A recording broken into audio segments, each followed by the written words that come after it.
क्या होता है सिस्टमेटिक जो है, it is the branch of science, branch of biology. Systematics के टैक्सोनॉमी का ये बात है कि हुआ, ठीक है।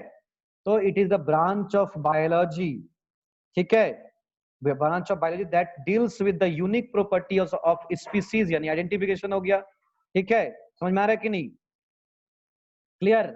Describe, naming and placing of organisms into a particular group. यानी शॉर्ट में आप कह सकते हैं कि सिस्टमेटिक्स और taxonomy is the branch of biology where we study the identification, nomenclature and classification of organisms, ठीक है। यानी इसमें हम लोग क्या पढ़ते हैं, क्या पढ़ते हैं? तो हम लोग किसी भी ऑर्गेनिज्म का आइडेंटिफिकेशन, नोमेनक्लेचर एंड क्लासिफिकेशन पढ़ते हैं। क्लियर? समझ में आ रहा है? यस और no? Yes sir. Yes sir. Very good. तो मान लीजिए कि हम लोग है ना किसी भी पर्टिकुलर ऑर्गेनिज्म को जब हम लोग क्लासिफाई करते हैं, यानी डिफरेंट ग्रुप्स में प्लेस करते हैं, ठीक है। डिफरेंट ग्रुप्स में जब उसको हम लोग प्लेस करते हैं तो कुछ ना कुछ बेस होता है, आधार होता है, यानी कुछ पर्टिकुलर कैरेक्टर्स को ध्यान में रखते हुए हम लोग अलग अलग ग्रुप में उसको प्लेस करते हैं। जैसे, ठीक है, ध्यान दीजिए, जिसको हम लोग कहते हैं क्या, बेसिस ऑफ क्लासिफिकेशन। क्या कहते हैं? Basis of classification. Basis of classification का मतलब है कि वो कौन कौन सा इंपॉर्टेंट कैरेक्टर्स है जिसके आधार पे आप ऑर्गेनिज्म को अलग अलग ग्रुप में प्लेस कर रहे हैं, क्लासिफाई कर रहे हैं। क्लासिफाई का मतलब placing an organism into a particular group. एक पर्टिकुलर ग्रुप में किसी ऑर्गेनिज्म को प्लेस करना ही कहलाता है क्लासिफिकेशन।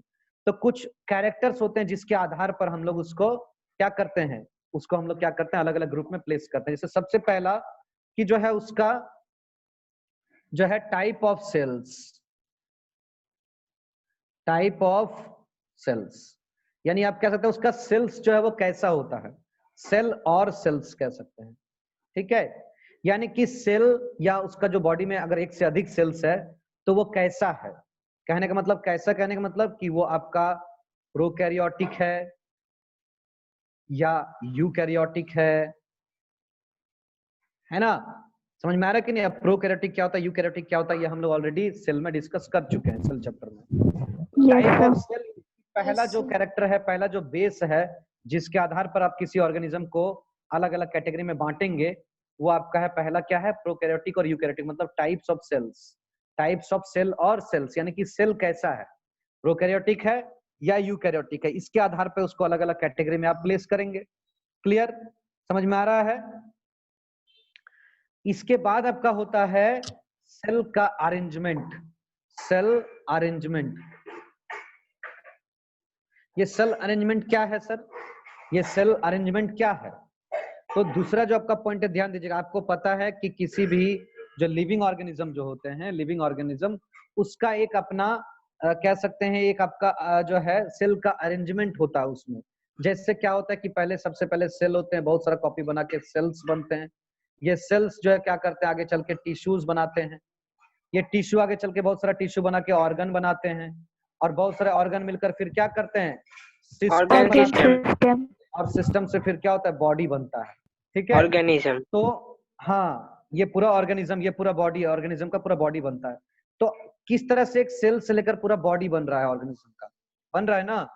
तो अगर मान लीजिए कि उसके कुछ ऐसे भी एनिमल्स होते हैं, कुछ ऐसे भी प्लांट्स होते हैं, या फिर आप कह सकते हैं ऑर्गेनिज्म, या एनिमल्स और प्लांट्स कहने से अच्छा है कि ऑर्गेनिज्म, कुछ ऐसे ऑर्गेनिज्म होते हैं जिसमें बहुत सारे सेल्स होते हैं बट वो टिश्यू नहीं बनाते हैं। तो ऐसे उनके बॉडी का जो इस तरह का लेवल को हम लोग कहते हैं, है ना, क्या कहते हैं कि सेल लेवल ऑर्गेनाइजेशन।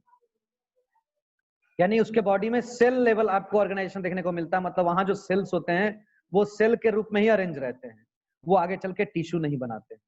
कुछ ऐसे भी आप देखेंगे ऑर्गेनिज्म जिसमें क्या होगा, सेल जो है वो टिश्यू बनाएगा बट वो ऑर्गन नहीं बनाएगा, तो उसको हम लोग क्या कहेंगे, कहेंगे टिश्यू लेवल ऑर्गेनाइजेशन बोलेंगे, टिश्यू लेवल ऑर्गेनाइजेशन कहेंगे, ठीक है। समझ में आ रहा है? फिर उसके बाद आपको कुछ ऐसे जो है एनिमल्स दिखेंगे, प्लांट्स दिखेंगे, जो क्या करेंगे, आपका ये ऑर्गन सिस्टम लेवल, तब इसको हम लोग क्या कहेंगे, organ system level of organisation कहेंगे। तो हमारा जो जो आपका जो बॉडी का जो ऑर्गेनाइजेशन होता है वो सेल लेवल, टिश्यू लेवल और ऑर्गन सिस्टम लेवल तक हम लोग पढ़ेंगे। क्लियर? तो इसके आधार पर भी जैसे अगर हम बात करेंगे, मान लीजिए कि अगर बात करें जो है, मान लीजिए अगर बात कर लिया हम लोग हाइड्रा का बात कर लिए, है ना, हाइड्रा आप बहुत बार नाम सुनेंगे, एग्जाम्पल में आप लिखते हैं कई बार, है ना। हाइड्रा अगर हम लोग सुन लेंगे तो हाइड्रा जैसे ही सुन लेंगे तो इसका मतलब हाइड्रा को हम लोग बोलेंगे कि उसका टिश्यू लेवल ऑर्गेनाइजेशन होता है, यानी उसके बॉडी में टिश्यू बनते हैं लेकिन ऑर्गन नहीं बनते हैं। अगर हम लोग स्पॉन्जेस का बात करेंगे, स्पॉन्जेस अगर पढ़ेंगे तो उसमें पता चलेगा स्पॉन्जेस में क्या, कि उसमें सेल लेवल का बॉडी ऑर्गेनाइजेशन है। ठीक है।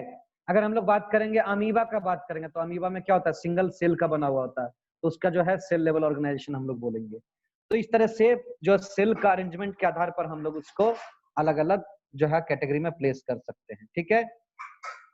अगला जो हमारा बेस होता है दैट इज न्यूट्रिशन। न्यूट्रिशन अगला जो होता है वो क्या होता है, न्यूट्रिशन होता है। यानी कहने का मतलब न्यूट्रिशन मतलब क्या, टेकिंग ऑफ फूड, फूड है ना, टेकिंग फूड। अब ये जो फूड जो है, टेकिंग फूड है ना, ये जो फूड ले रहे हैं ऑर्गेनिज्म वो किस तरीके से ले रहे हैं। अगर मान लीजिए कि वो अगर फोटोसिंथेसिस कर रहे हैं, that will be your autotrophic, कि वो क्या फोटोसिंथेसिस कर रहे हैं, इसको हम लोग फोटोसिंथेटिक भी कह सकते हैं, है ना। यानी फोटोसिंथेसिस कर रहे हैं तो इसको ऑटोट्रॉपिक वाला कैटेगरी में डाल देते हैं। ठीक है।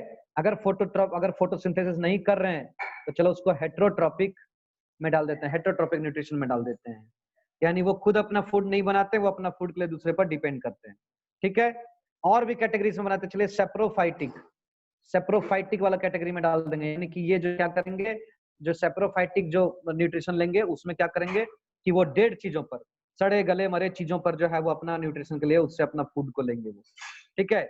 तो इस तरीके से अलग अलग न्यूट्रिशन के आधार पर फूड का जो पैरासाइटिक भी आ जाएंगे। हेट्रोट्रॉपिक का जो है बहुत सारा कैटेगरी होता है, जैसे पैरासाइटिक आपका हो गया, है ना, आपका सिम्बायोटिक हो गया, इसमें बहुत सारा कैटेगरी आपका आता है, वो आपका एक एक कैटेगरी में उसको हम लोग डाल देंगे, प्लेस कर देंगे। ठीक है। पैरासाइटिक भी होगा। ओके। Yes sir. क्लियर? समझ में आ रहा है या नहीं आ रहा है? यस और no? Yes sir. Very good. तो इन सब कैरेक्टर के आधार पर, ठीक है, हम लोग क्या करेंगे, जो आपका डिफरेंट जो आपका ये है कह सकते हैं जो आपका ऑर्गेनिजम्स है उसको अलग अलग कैटेगरी हम लोग प्लेस करेंगे। इसमें आपका टाइप्स ऑफ सेल्स कैसा है, सेल अरेंजमेंट या उसको हम लोग बॉडी ऑर्गेनाइजेशन भी कह सकते हैं, उसका बॉडी ऑर्गेनाइजेशन कैसा है। ठीक है। न्यूट्रिशन कैसा है उसका, इसके आधार पर भी हम लोग उसको अलग अलग ग्रुप में प्लेस करेंगे। तो दीज आर बेसिस जिसके आधार पर हम लोग क्या करेंगे, जिसके आधार पर हम लोग क्या करेंगे, उसको क्लासिफाई करेंगे, उसको हम लोग अलग अलग ग्रुप में प्लेस करेंगे, अलग अलग ग्रुप में क्या करेंगे, प्लेस करेंगे। समझ में आया? कोई दिक्कत यहाँ तक? No sir. Very good. No sir. ठीक है। तो इसके बाद हम लोग का अगला जो पॉइंट है दैट इज हम लोग पढ़ेंगे नोमेनक्लेचर। नोमेनक्लेचर, ठीक है। नोमेनक्लेचर का मतलब क्या होता है, प्रोवाइडिंग और गिविंग नेम और assigning names to the organisms को एक पर्टिकुलर नाम प्रोवाइड कराना, नाम देना, दैट इज कॉल्ड नोमेनक्लेचर। ठीक है। That is called nomenclature. ठीक है।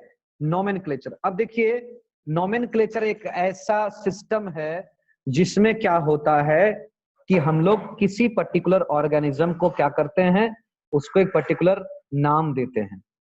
ठीक है। उसको क्या करते हैं, particular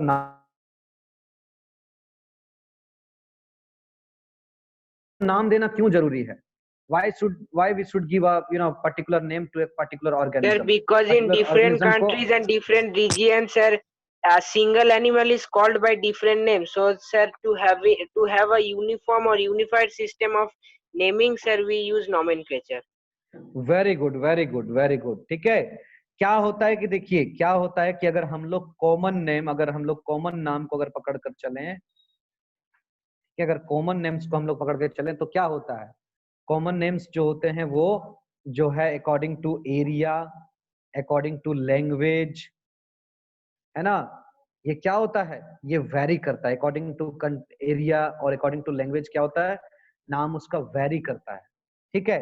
so that's why common name जो होते हैं it can create many confusions. ये क्या कर सकते हैं, कॉमन नाम जो बहुत सारा कंफ्यूजन क्रिएट कर सकते हैं।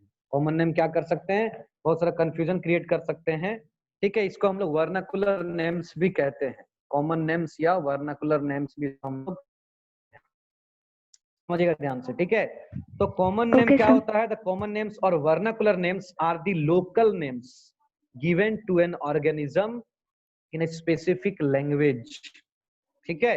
अगर मान लीजिए कि हम अगर बात करें कोई भी एक पर्टिकुलर हम ले लेते हैं, एक पर्टिकुलर कोई ऑर्गेनिज्म को ले लेते हैं, ठीक है, एक कोई पर्टिकुलर ऑर्गेनिज्म को ले लेते हैं, चलिए जैसे हम ले लेते हैं डॉग को ले लेते हैं, ठीक है, डॉग को ले लेते हैं, ठीक है। तो डॉग का क्या है, कॉमन नेम बहुत सारा है, ठीक है, जिसे इंग्लिश में इसको हम लोग डॉग कह रहे हैं, ठीक है। अगर हम लोग इसको बात करें बांग्ला में तो इसको हम लोग क्या कहेंगे, कुकुर कहेंगे, है ना।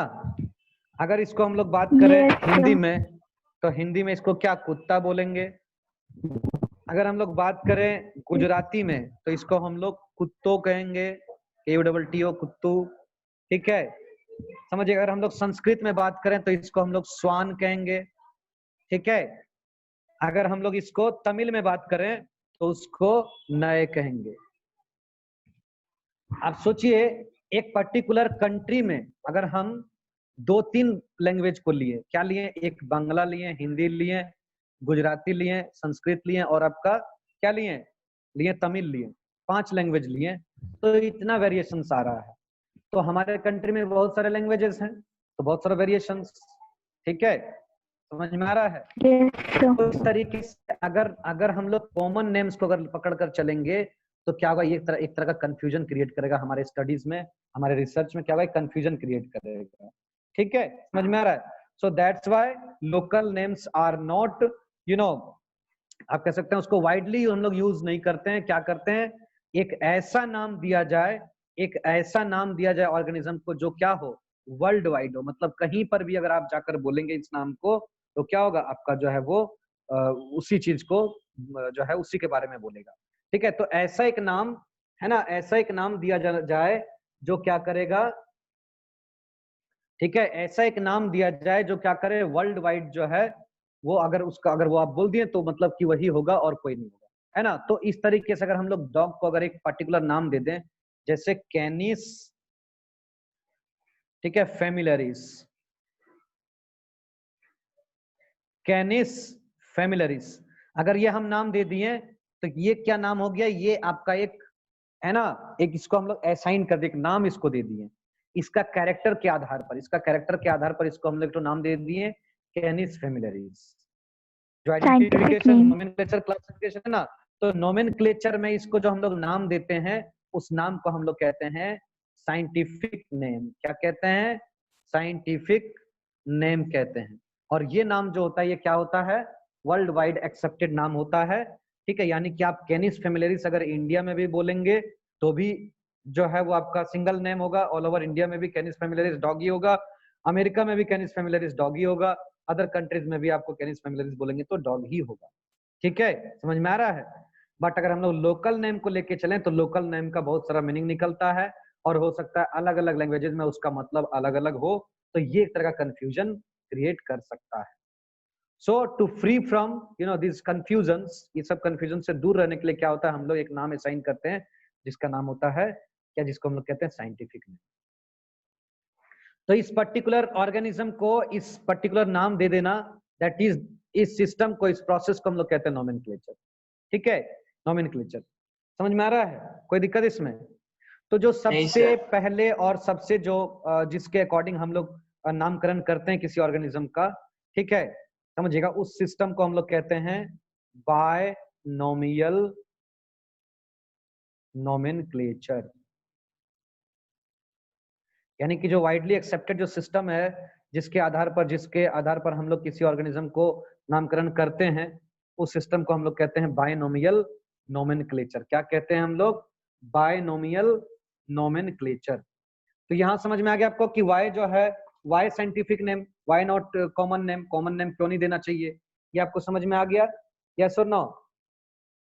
Yes sir. कुछ एडवांटेज अगर आपसे पूछ दिया गया कि कुछ एडवांटेज बताइए कॉमन नेम का, तो कॉमन नेम का कुछ एडवांटेज बताइए, क्या हो सकता है? डिसएडवांटेज तो बहुत सारा है, डिसएडवांटेज तो बहुत सारा है ना, लेकिन एडवांटेज क्या है? सबको पता है ये नाम। वेरी गुड, है ना। जो कॉमन नेम्स होते हैं वो क्या होता है, इससे हम लोग बहुत ज्यादा फेमिलियर होते हैं, है ना। Common names are easy to pronounce, क्योंकि हम लोग उसको अपने लैंग्वेज के अनुसार उसको नाम रखते हैं, तो इजी होता है प्रोनाउंस करना, ठीक है। और इससे हम लोग बहुत फेमिलियर होते हैं चाइल्डहुड से ही, है ना, क्योंकि हम लोग जो है अपने लैंग्वेज में क्या होता है, चाइल्डहुड से ही मास्टर्ड हो जाते हैं, तो हम लोग क्या कर सकते हैं, हम लोग इजिली उसको जान सकते हैं, पहचान सकते हैं, ठीक है। और जो है वो आपका कुछ ना कुछ आपका जो फीचर्स होता है उसके आधार पर वो जो है उसका नाम रहता है। ये कुछ एडवांटेजेस हैं। और डिसएडवांटेजेस क्या हैं? जो कॉमन नेम्स होते हैं वो इनकरेक्ट भी हो सकते हैं, मिसलीडिंग हो सकते हैं, मिसलीडिंग भी हो सकते हैं, इनकरेक्ट भी हो सकते हैं। कैसे? जेलीफिश, जेलीफिश कोई फिश नहीं है, आपको पता है, लेकिन उसका नाम है जेलीफिश, ठीक है। वो एक तरह वो फिश नहीं होता है, वो फिश के कैटेगरी में नहीं आता है, ठीक है। आपका जो जेली फिश हो गया, आपका जो सिल्वर फिश हो गया, आपका जो स्टार फिश हो गया, एक्चुअली में दीज आर नॉट फिश, ये मछली नहीं होते हैं, इनके नाम के पीछे फिश लगा है। तो कॉमन नेम क्या हो सकता है, मिसलीडिंग भी हो सकते हैं, है ना। उसके बाद क्या है, कॉमन नेम जो है मे हैव डिफरेंट मीनिंग, है ना। कॉमन जो नाम होता है उसका अलग अलग मीनिंग हो सकता है, ठीक है। इसके अलावा जो है ये आपका जो नाम होता है वो साइंटिफिक स्टडी में इसका कोई रोल नहीं होता है, ठीक है। इसके अलावा क्या हो सकता है, सेवरल टाइम्स जो होते हैं, अलग अलग टाइम पर जो है अलग अलग हम लोग जो है कॉमन नेम्स भी डिफरेंट ऑर्गेनिजम्स को देते हैं। तो ओवरऑल कह सकते हैं कि जो है ये आपका कंफ्यूजन क्रिएट करता है, ठीक है। तो दैट्स वाई हम लोग को क्या होता है, बायनोमियल नोमेनक्लेचर की तरफ पढ़ना पड़ा, यानी कि एक ऐसे सिस्टम ऑफ नोमेनक्लेचर जिसके जरिए ऑर्गेनिज्म को एक पर्टिकुलर नाम दिया जा सके, ठीक है। समझ में आया? तो binomial nomenclature was first developed by Carolus Linnaeus. सबसे पहले कैरोलस लिनियस ने, सबसे पहले कैरोलस लिनियस ने 1751 में, ठीक है, नामकरण का एक जो है आपका सिस्टम दिया, नोमेनक्लेचर का एक सिस्टम दिया जिसको हम लोग कहते हैं बायनोमियल नोमेनक्लेचर। ये इसका नाम जो बायनोमियल पड़ा, इसका मतलब क्या, बायनोमियल यानी कि टू नेम्स, यानी इसके अकॉर्डिंग क्या होता है, जो ऑर्गेनिज्म का दो नाम होता है, ठीक है। एक नाम क्या होता है, उसका जेनेरिक नेम होता है, इसको हम लोग जीनस नेम भी, जीनस भी कहते हैं, और एक क्या होता है स्पेसिफिक या स्पीसीज नेम कहते हैं, हम लोग स्पीसीज नेम कहते हैं। इन दोनों को मिलाकर क्या होता है, बनता है आपका बायनोमियल, यानी कि दो नाम, जैसे हम लोग का होता है ना, जैसे हम लोग का नाम होता है ना, ठीक है, आपका नाम और टाइटल, तो उसी तरह एक जेनेरिक नाम एक स्पीसीज नेम, यानी कि आपका एक जो है आपका जीनस का नाम होता है और एक आपका स्पीसीज का नाम होता है, इन दोनों को मिलाकर कहा जाता है बायनोमियल, ठीक है। समझ में आ रहा है क्या बोलते हैं इसको, बायनोमियल। और ये जो नामकरण का जो सिस्टम है, ये जो नोमेनक्लेचर सिस्टम है, ये सबसे पहले कैरोलस लिनियस ने डेवलप किया 1751 में अपने बुक में सिस्टमा नेचुरा में। किसमें पब्लिश किया उन्होंने, सिस्टमा नेचुरा, ठीक है। ये इनका एक बुक है जो कि 1758 में जारी हुआ। नामकरण उन्होंने 1751 में किया था, बट उनका जो सबसे पहला बुक है सिस्टमा नेचुरा, इसमें क्या है, इसमें जो है ये आपका जो बुक है, ठीक है, इसमें जारी हुआ था सबसे पहले आपका जो है आपका ये कह सकते हैं आप नाम, है ना, जो आपका बायनोमियल नोमेनक्लेचर, ठीक है। समझ में आ रहा है? Yes sir. यस और no? Yes sir. Okay, very good. Yes sir. हाँ, इसके बाद जो है प्लांट का जो नोमेनक्लेचर है ना, वो स्पीसीज प्लांटेरम, इनका एक और बुक था स्पीसीज प्लांटेरम। ये पूछता है ना कि स्पीसीज प्लांटेरम किसका बुक है, सिस्टमा नेचुरा किसने लिखा है, तो ये जो आपका स्पीसीज प्लांटेरम है ये भी लिनियस ने लिखा था, और ये आपका 1753 में लिखा गया था, यानी इससे पहले ये लिखा गया था ना, 1753 में रिलीज हुआ। इसमें आपका बताया गया था प्लांट के बारे में, कि प्लांट का जो है नोमेनक्लेचर के बारे में सबसे पहले स्पीसीज प्लांटेरम में बताया गया, जबकि सिस्टमा नेचुरा में एनिमल्स का जो है आपका साइंटिफिक नेम्स यानी कि जो आपका बायनोमियल नोमेनक्लेचर है उसमें आपका एनिमल्स के बारे में इसमें आपका बताया गया।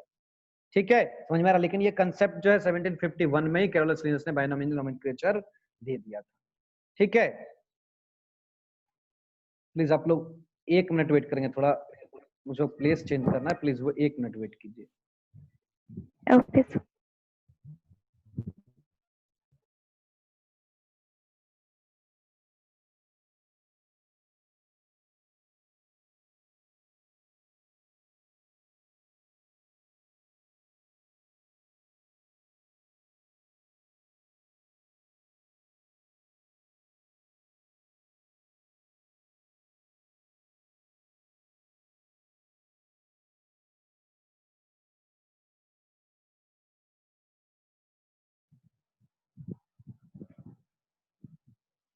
समझ में आया? तो यस और no? Yes sir. Yes sir, आ गया। ओके, तो स्पीसीज यानी कि आपसे अगर पूछा जाएगा कि सिस्टम नेचुरा किसने लिखा, तो आपका लिनियस ने लिखा, कैरोलस लिनियस ने। स्पीसीज प्लांटेरम किसने लिखा, तो लिनियस ने लिखा। इसमें अंधेरा क्यों आ जा रहा है?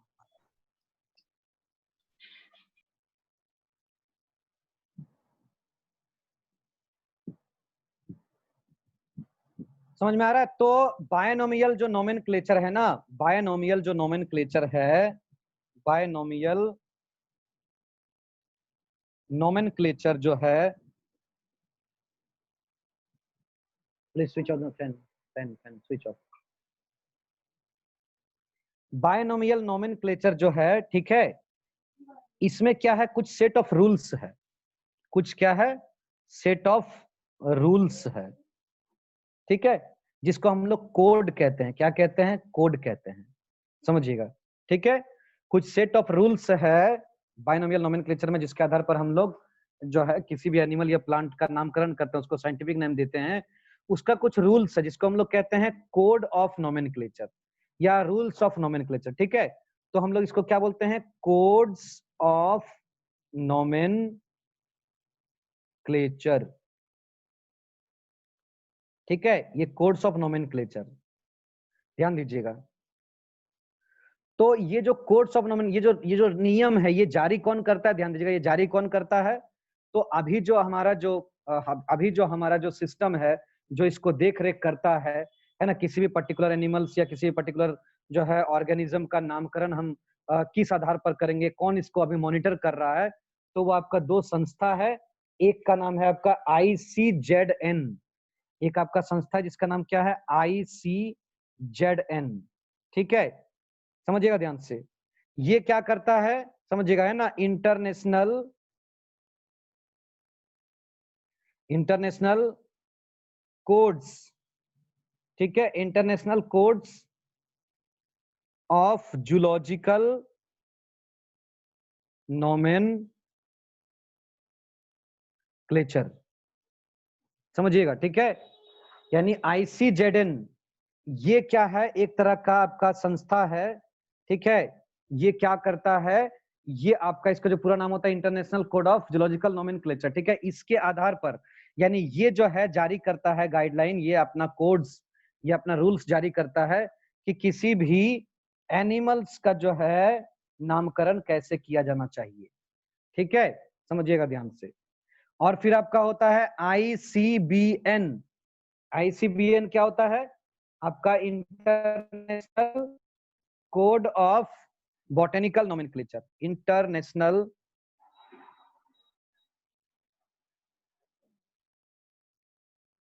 कोड ऑफ बॉटेनिकल नोमेनक्लेचर, ध्यान दीजिएगा।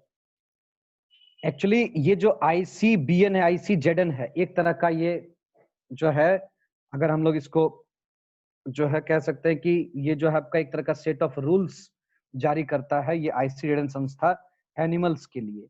और ICBN जो है ये क्या करता है? बॉटेनिकल, बॉटेनिकल मतलब क्या होता है? प्लांट्स। बॉटेनी मतलब क्या होता है? प्लांट्स। ये प्लांट्स के लिए जारी करता है।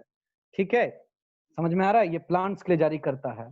ठीक है ना, समझ में आ रहा है? तो ये जो आपका ये जो रूल्स है, ये तो देखिए कैरोलस लिनियस तो अपने अनुसार से बायनोमियल नोमेनक्लेचर दे दिए, लेकिन टाइम टू टाइम इसको जो मॉनिटर करता है, इसको मॉनिटर करने वाला जो संस्था है that is ICZN and ICBN। ठीक है, इसके अलावा भी और होता है, आपका बैक्टीरियल नोमेनक्लेचर होता है, एक ICBN आपका बैक्टीरियल नोमेनक्लेचर होता है, आपका फिर जो है आपका ICNCP होता है, यानी international code of nomenclature for cultivated plants. तो अलग अलग बहुत सारे संस्था होते हैं, बट आपको केवल ध्यान में रखना है ICZN और ICBN। ये ICZN क्या करता है? ICZN जो है वो आपका एनिमल्स के लिए जो है कोड्स को जाता है, गाइडलाइन जारी करता है, जबकि ICBN क्या करता है? प्लांट्स के जो है कोड को वो जारी करता है, सेट ऑफ रूल्स को जारी करता है कि वो किस तरीके से उसका नामकरण होना चाहिए, टाइम टू टाइम क्या उसमें मॉडिफिकेशन होना चाहिए, पूरा का पूरा मॉनिटर करने का काम इन दोनों का ही होता है। ठीक है, तो इसके अनुसार से जो अभी जो नया जो कोड्स जो जिसके आधार पर हम लोग अभी ऑर्गेनाइजेशन करते हैं, कुछ कोड्स है, कुछ रूल्स है, जिसको हम लोग यहाँ पर जिक्र करेंगे, जिसको हम लोग कहते हैं कोड्स या रूल्स ऑफ बायनोमियल नोमेनक्लेचर। ठीक है, रूल्स किसके लिए? बायनोमियल नोमेनक्लेचर के लिए। ठीक है, तो सबसे पहला क्या रूल होता है कि देखिए, जीनस पहले और फिर स्पीशीज का नाम लिखा जाता है, पहले जीनस का नाम और फिर स्पीशीज का नाम। ठीक है, ये पहला रूल है। ठीक है, दूसरा क्या रूल है कि जीनस का जो पहला जो लेटर होगा, यानी कि first letter of genus, genus का जो पहला लेटर होगा वो क्या होगा? कैपिटल होगा, और बाकी सब क्या होगा? बाकी इसके बाद क्या होगा? सब जो है स्मॉल होगा, बाकी क्या होगा? सब स्मॉल होगा। ठीक है, इसमें तीसरा क्या नियम है कि अगर आप हैंड रिटेन, यानी कि अगर मैनुअल है, अगर हैंड रिटेन या मैनुअल अगर आप लिख रहे हैं किसी भी एनिमल या प्लांट का साइंटिफिक नेम, तो उसको क्या करेंगे? उसको जीनस और स्पीशीज का नाम लिखने के बाद सेपरेट अंडरलाइन करेंगे, सेपरेट अंडरलाइन करेंगे। ठीक है, जीनस और स्पीशीज का नाम लिखने के बाद सेपरेट अंडरलाइन करेंगे, बीच में ये किसी तरह का डैश या प्लस साइन ये सब नहीं रहेगा, बस जीनस का नाम, स्पीशीज का नाम अंडरलाइन किया हुआ। लेकिन अगर ये प्रिंटेड अगर रहा, अगर प्रिंटेड नाम अगर है, प्रिंटेड अगर है, तो प्रिंटेड रहने से क्या होगा? आपको क्या करना होगा? अगर प्रिंटेड है तो क्या होगा? वो इटैलिक्स में होना चाहिए। इटैलिक्स मतलब क्या होगा? स्लाइटली थोड़ा सा क्या होना चाहिए? टेढ़ा होना चाहिए, कर्व होना चाहिए, कर्व होना चाहिए। क्लियर? जैसे मान लीजिए कि एक साइंटिफिक नेम हम लिखते हैं, ठीक है, एक नाम हम लिखते हैं, ध्यान दीजिए, जैसे मान लीजिए हमने लिखा, ठीक है, कैनिस फेमिलियरिस। देखिए ध्यान दीजिएगा, कैनिस फेमिलियरिस, क्या ये सही है? No sir. नहीं सर। रॉन्ग नो है, सर। क्योंकि उसमें लिखा हुआ है कि केवल फर्स्ट जो है लेटर ये कैपिटल होगा, बाकी सब स्मॉल होगा, तो ये मेरा गलत हो गया, ये मेरा गलत हो गया। क्लियर? फिर से लिखेंगे CANIS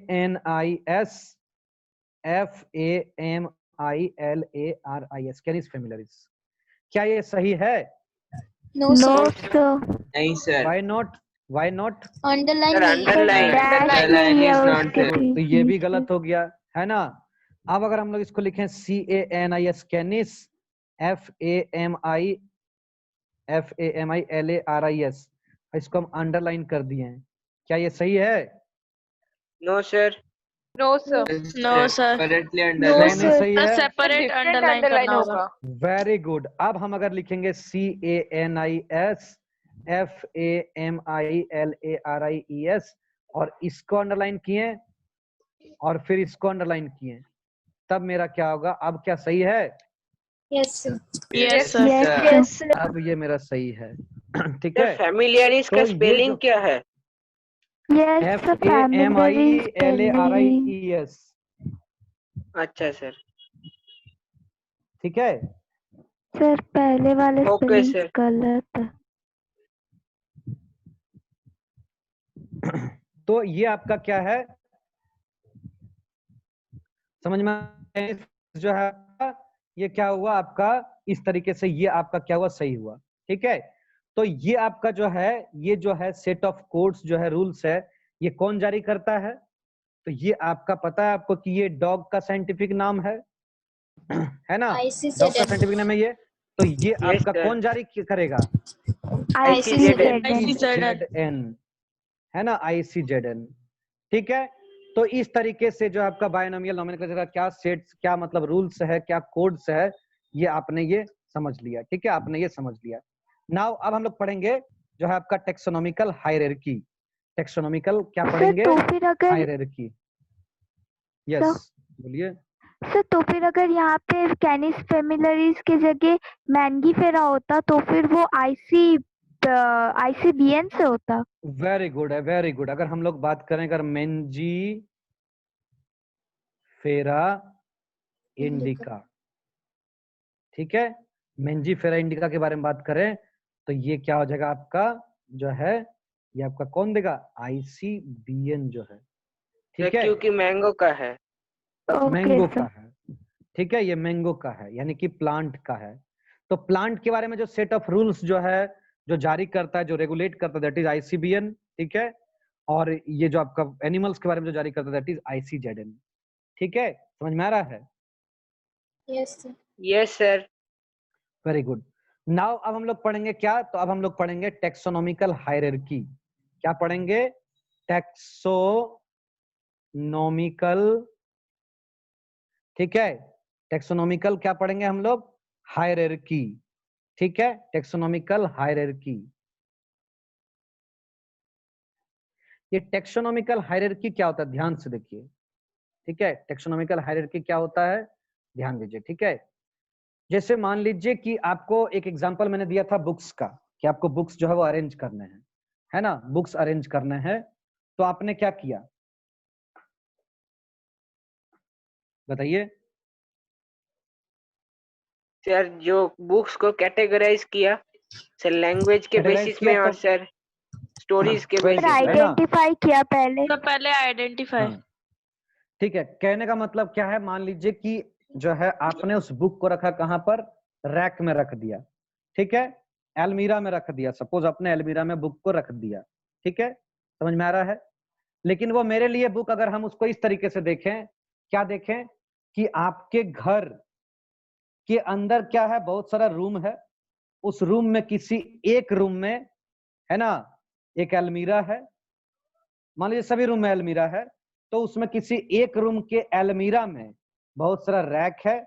उसमें से किसी एक रैक में आपने उस बुक को रखा। समझ में आ रहा है? यानी कहने का मतलब है, अगर हम लोग उसको स्टेप बाय स्टेप देखें तो क्या देखें? सबसे पहले अगर हम बोले बुक कहाँ है, तो सर घर में है। बुक कहाँ है, तो सर रूम में है। ये भी सही है। बुक कहाँ है, तो सर अलमीरा में है।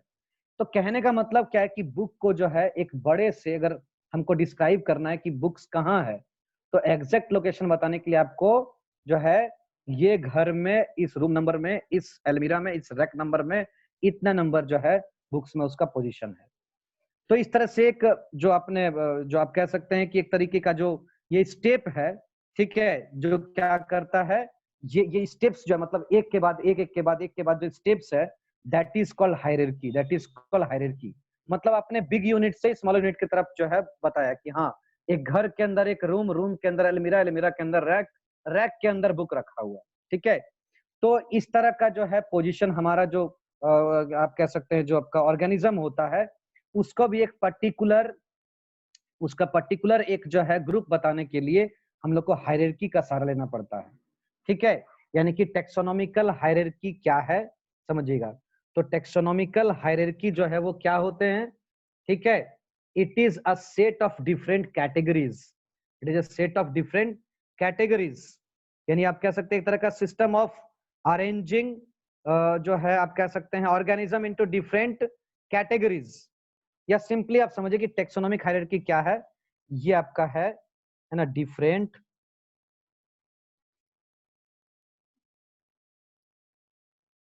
कैटेगरीज। ठीक है, यानी आपका टेक्सोनोमिकल हायरार्की कहने का मतलब, हायरार्की का मतलब हो गया जो है डिफरेंट कैटेगरीज। ठीक है, और टेक्सोनोमी का मतलब क्या हुआ? आइडेंटिफिकेशन, नोमेनक्लेचर एंड क्लासिफिकेशन, यानी कि डिफरेंट कैटेगरीज में ऑर्गेनिज्म को प्लेस करने का जो सिस्टम है, दैट इज टेक्सोनोमिकल हायरार्की। ठीक है, यानी कि taxonomical hierarchy is the system of arranging taxonomic categories in a descending order. ये भी सबसे पहले लिनियस नहीं दिया, इसलिए इसको लिनियन हायरार्की बोला गया। ठीक है, ये हायरार्की में क्या होता है, डिफरेंट रैंक्स होते हैं, डिफरेंट ग्रुप्स होते हैं। ठीक है, जैसे मान लीजिए आपका, ध्यान दीजिएगा, यहाँ पर ये जो कैटेगरीज हम लोग टर्म यूज कर रहे हैं, अभी कैटेगरीज को कैटेगरीज ना बोल के अगर हम लोग इसको टेक्सॉन कहें सिंगुलर में और टेक्सा कहें प्लूरल में, तो ये ज्यादा बेटर रहेगा।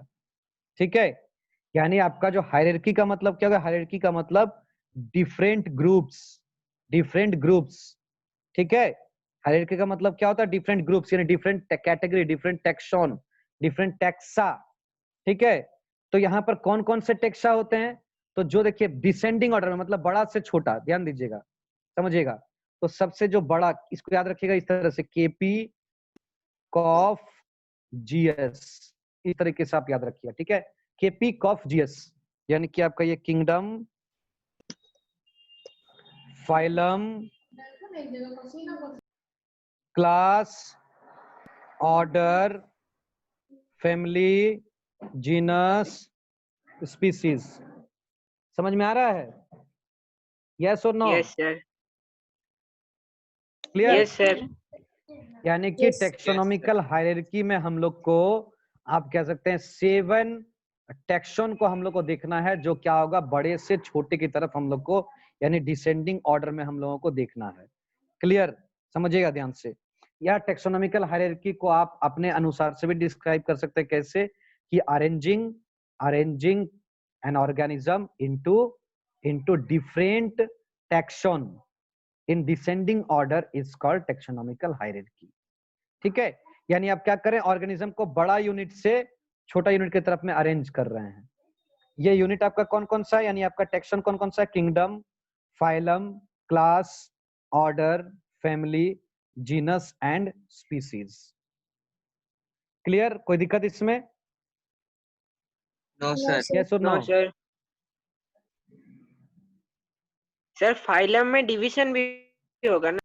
Very good. फाइलम को जब हम लोग, है ना, प्लांट के टर्म में, जब हम लोग प्लांट पढ़ेंगे तो उस समय हम लोग इसको डिवीजन बोलेंगे। ठीक है, प्लांट के टर्म में इसको डिवीजन बोलेंगे। ठीक है, यानी kingdom, division, class, order, family, genus, species, ये आपका एक ऑर्डर है, हायरार्कियल ऑर्डर है, जिसमें क्या होता है, बड़े यूनिट से छोटे यूनिट की तरफ हम लोग बढ़ते हैं, बड़े यूनिट से छोटे यूनिट की तरफ हम लोग क्या करते हैं, बढ़ते हैं। ठीक है, तो सबसे पहले मैं आपको बता रहा हूं, सबसे छोटा जो हमारा यूनिट है दैट इज स्पीसीज। स्पीसीज क्या होता है? ठीक है, स्पीसीज क्या होता है आपको बता दें कि स्पीसीज जो होते हैं वो आपका रियल यूनिट ऑफ क्लासिफिकेशन, इसको भी हम लोग बोलते हैं, रियल यूनिट ऑफ क्लासिफिकेशन बोलते हैं, या बेसिक यूनिट ऑफ क्लासिफिकेशन बोलते हैं।